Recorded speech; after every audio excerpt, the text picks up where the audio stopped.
క్రీస్తునందు ప్రియమైన దేవుని బిడ్డలారా, ఈనాటి పరిశుద్ధ దినపు దేవుని సందేశం.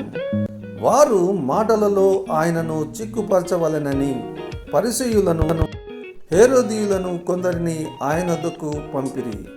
వారు వచ్చి, బోధకుడా, నీవు సత్యవంతుడవు, నీవు ఎవరిని లక్ష్యపెట్టని వాడవని మేమెరుగుదుము.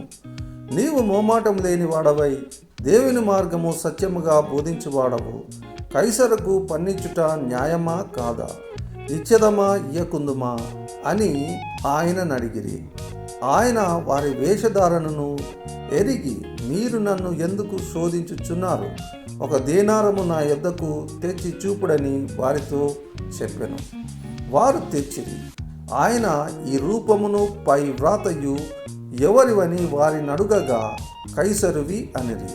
అందుకు యేసు, కైసరువి కైసరునకును, దేవునివి దేవునికిని చెల్లించుడని వారితో చెప్పగా, వారు ఆయనను గూర్చి బహుగా ఆశ్చర్యపడిరి.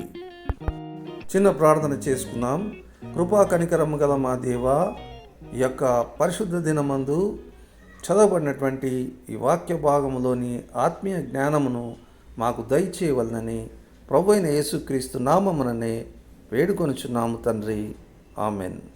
ప్రియమైన వారలారా, చదవబడినటువంటి వాక్య భాగమునందు మరి హేరోదీయులను మరియు పరిసయ్యులను ప్రభువైన యేసుక్రీస్తు వారిని శోధించుటకు ఒక పన్నాగము పన్ని తమ కుతంత్రముతో కైసరునకు పన్నిచ్చుట న్యాయమా కాదా అని ప్రభువును ప్రశ్నించిరి.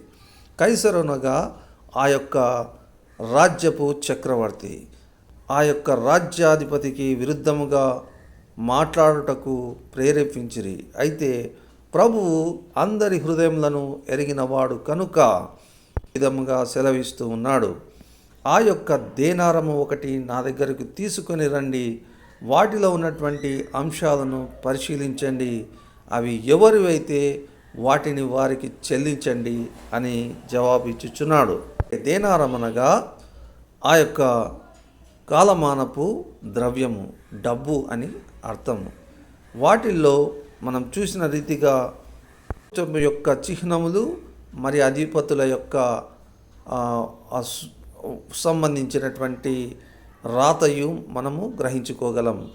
కాబట్టి ప్రభువు సెలవిస్తూ ఉన్నాడు, ఈ ప్రభుత్వం సొమ్ము వారికి చెల్లించవలసిన సుంకమును కాక అయితేనేమి, మరి పన్ను అయితేనేమి వారికి చెల్లించండి.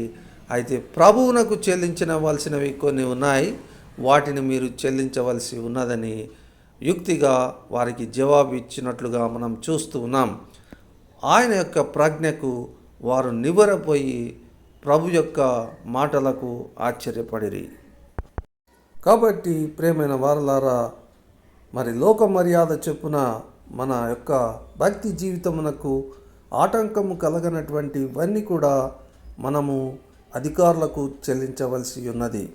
అయితే దేవునికి చెల్లించవలసినటువంటి కానుకలను, మరి మనకు చేసిన మేళ్లను ఆయనను స్మరిస్తూ స్తుతించవలసిన వారమై, కృతజ్ఞతలు తెలియజేయవలసిన వారమై ఉన్నామని ఈ వాక్యము తెలియజేయుచున్నది.